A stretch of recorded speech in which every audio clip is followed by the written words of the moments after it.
आज रीतिकालीन काव्य के अंतर्गत एक महत्वपूर्ण कवि घनानंद का जीवन परिचय जानेंगे। घनानंद का जन्म संवत 1746 में और मृत्यु संवत 1796 में।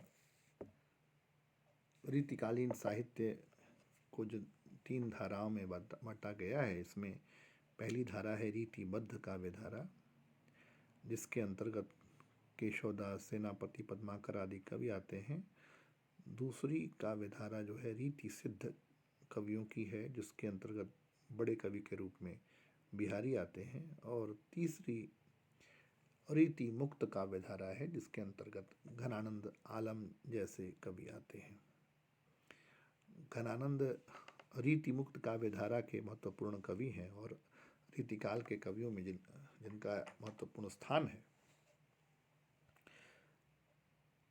अकेले ऐसे कवि हैं जिन्होंने हृदय की पीड़ा को पूरी मार्मिकता के साथ अपने काव्य में रखा है। उनके विषय में अनेक लोक कथाएं भी प्रचलित हैं और कहा जाता है कि पहले दरबार के ये कवि थे और किसी सुजान नामक वेश्या पर आसक्त थे, किंतु एक दिन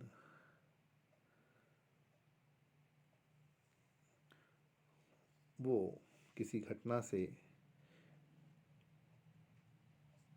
बादशाह के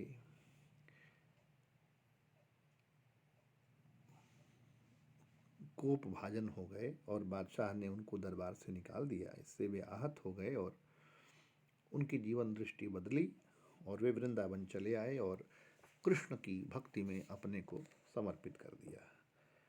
ऐसा कहा जाता है कि वहाँ वह चैतन्य संप्रदाय में दीक्षित हो गए और कृष्ण भक्ति के किसी न किसी संप्रदाय में वे जुड़े थे, इसका तो प्रमाण है ही। दरबार छोड़ने के बावजूद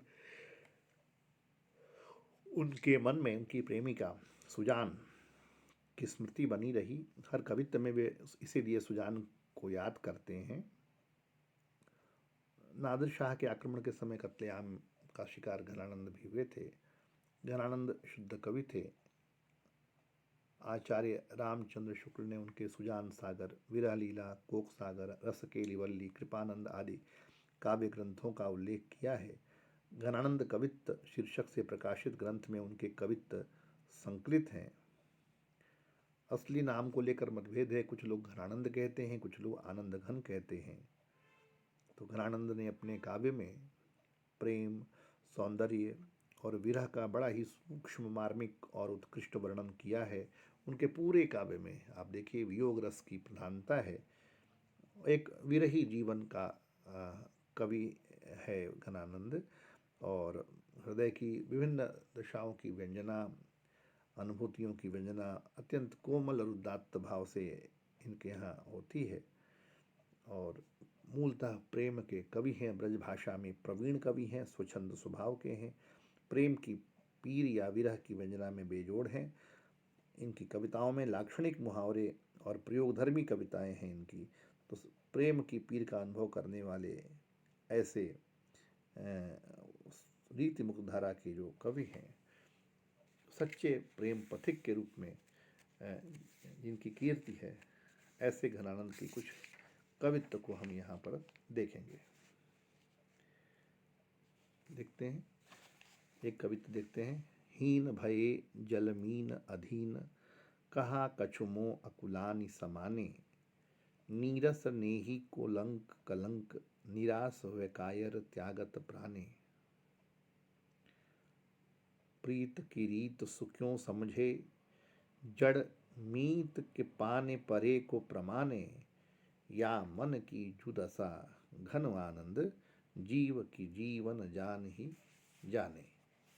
हीन भय जलमीन अधीन, कहा कछुमो अकुलानि समाने। यह अवतरण घनानंद द्वारा रचित सुजाना प्रेम वर्णन से संबंधित है, जिसमें कवि ने प्रियतमा के विरह में अपने मन की व्याकुलता का बड़ा ही अनुभूतिमय चित्रण किया है। घनानंद अपनी विवशता बतलाते हुए कहते हैं कि पानी में रहने पर भी मछली अपना प्रेम निभाने में सफल रही। हीन भये जल मीन अधीन, कहा कछु मोह अकुलानी समाने। पानी में रहने पर भी मछली अपना प्रेम निभाने में असफल रहती है। वह तो पानी से अलग होते ही मर जाती है।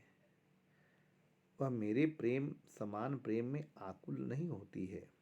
एक प्रकार से वह अपने प्रेमी जल को कलंकित करती हुई, उसे गंदला करती हुई निराश होकर मर जाती है। अतः वह तो एकदम कायर है। हीन भय जल मीन अधीन, कहा कछु मोह अकुलाने समाने। नीरस नेहि को लाय कलंक निराश वे, कायर त्यागत प्राणे। प्रीत करीत सुख्यों समझे, जड़ मीत के पाने परे को प्रमाने। या मन की जो दशा घन आनंद, जीव को जीवन जाने ही जाने। मछली को, मीन को ताड़ना, निंदा करते हुए घनानंद इस कवित्व में कहते हैं कि वह तो कायर है कि जरा से भी विरह, पानी से विरह होते ही वह प्राण त्याग देती है। इस तरह मछली में विरह वेदना सहने की जरा भी क्षमता नहीं है। वैसे भी मछली बुद्धिहीन और नासमझ है, बुद्धिहीन भी है और नासमझ भी, इसलिए वह प्रेम निर्वाह की परंपरा को क्या समझ सकती है। वह तो जरा सी वियोग व्यथा मिलने पर अपने प्रेमी पानी को छोड़कर उसका पूरा साथ न देकर मर जाती है। वह अपने प्रिय पानी में रहने को ही प्रेम का प्रमाण मानती है। परंतु सुजान प्रियतमा के विरह में मेरे मन की जो व्याकुल दशा हो रही है, उसे कोई नहीं जान सकता। उसे तो प्राणों को जिलाने वाली अर्थात प्राणों की प्राण वही प्रियतमा सुजान जानती है। अर्थात सुजान के कारण जो विरह व्यथा भोगनी पड़ रही है वह असह्य है, अप्रतिम है। इसमें कवि ने अपनी प्रियतमा सुजान के विरह का श्रेष्ठ वर्णन किया है। श्री कृष्ण को ही सुजान मानने पर इसमें कवि की प्रेमा भक्ति व्यक्त हुई है।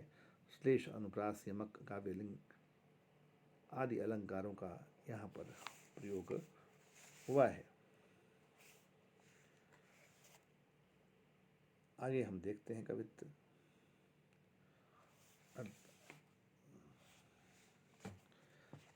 मीत सुजान अनीति करो, जिन हा हा न हूजिए मोहि अमोही। दीठी को और कहूँ नहीं ठौर, फिरी दृगरावरे रूप की द्रोही। एक बिसास की टेक गहें, लगी आस रहे बसी प्राण बटोही। हौ घनो आनंद जीवन मूल, दई कित प्यासनी मारत मोही। मीति सुजान अनीति करो, अनीति करो, अन्याय करो। इस अवतरण में घनानंद जी ने अपने रचित वियोग श्रृंगार वर्णन संबंधित अपनी एक निष्ठता और अनन्यता का यहाँ वर्णन किया है। कोई प्रेमिका प्रिय के प्रति अपनी प्रेम निष्ठता और अनन्यता प्रकट करती हुई प्रार्थना करती है कि हे प्रियतम सुजान, मीत सुजान, अनीति करो जिन, तुम मेरे साथ अन्याय मत करो। मैं हा हा अर्थात सौगंध खाती हूँ, हा हा न हूजिए मोहि अमोही, मुझे मोहित करके तुम मेरे प्रति निर्मोही अर्थात प्रेमासक्ति से रहित मत बनो। डीठी को, मेरे नेत्रों में और कहूँ नहीं ठौर, फिरी दृगरावरे रूप की दोही। तुम्हारे ही रूप की दुहाई फिरी हुई है। अर्थात मेरी आंखों में तुम्हारा ही रूप छाया हुआ है तथा तुम्हारे रूप के अतिरिक्त और ऐसा स्थान नहीं है जहाँ पर मेरी दृष्टि, जिस पर मेरी दृष्टि टिक सके। इस तरह तुम ही मेरी दृष्टि के लिए अनन्य आकर्षण हो। मेरे प्राण रूपी पथिक एकमात्र इस विश्वास का सहारा लेकर बसे हुए हैं कि आप पुनः लौट आओगे और मुझे फिर से तुम्हारे दर्शन का लाभ मिलेगा, अन्यथा मेरे प्राण अब तक कभी के निकल गए होते। तुम्हारे विश्वास पर ही मेरे प्राण अब तक अटके हुए हैं। ज्ञानानंद के अनुसार विरहणी नायिका कहती है कि हे प्रिय, तुम अत्यंत आनंद प्रदान करने वाले और मेरे जीवन के आधार हो। एक बिसास की टेक गहे, लगी आस रहे बसी प्राण बटोही। हों घन आनंद जीवन मूल, दई कित प्यासन इमारत मोही। फिर क्यों मुझे अपने रूप की प्यास में मारे डाल रहे हो। इसका दूसरा अर्थ यह है कि तुम आनंद वर्षी मेघ तथा जल के भंडार हो घन आनंद जीवन मूल। फिर क्यों मुझे प्यासे मार डाल रहे हो। इसलिए तुम अपने रूप दर्शन से मेरी प्रेम पिपासा शांत करो। कवि ने प्रेमिका की अनन्यता एवं व्यथा का यहाँ सुंदर चित्रण किया है। इसमें प्रेम निष्ठा तथा विरह वेदना का अत्यंत मार्मिकता के साथ प्रकटीकरण हुआ है। हा हा में विप्सा अलंकार है, प्राण बटोही में रूपक अलंकार है, घनानंद जीवन मूल में श्लेष है तथा समस्त छंद में छिकानुप्रास अलंकार प्रयुक्त हुआ है। धन्यवाद।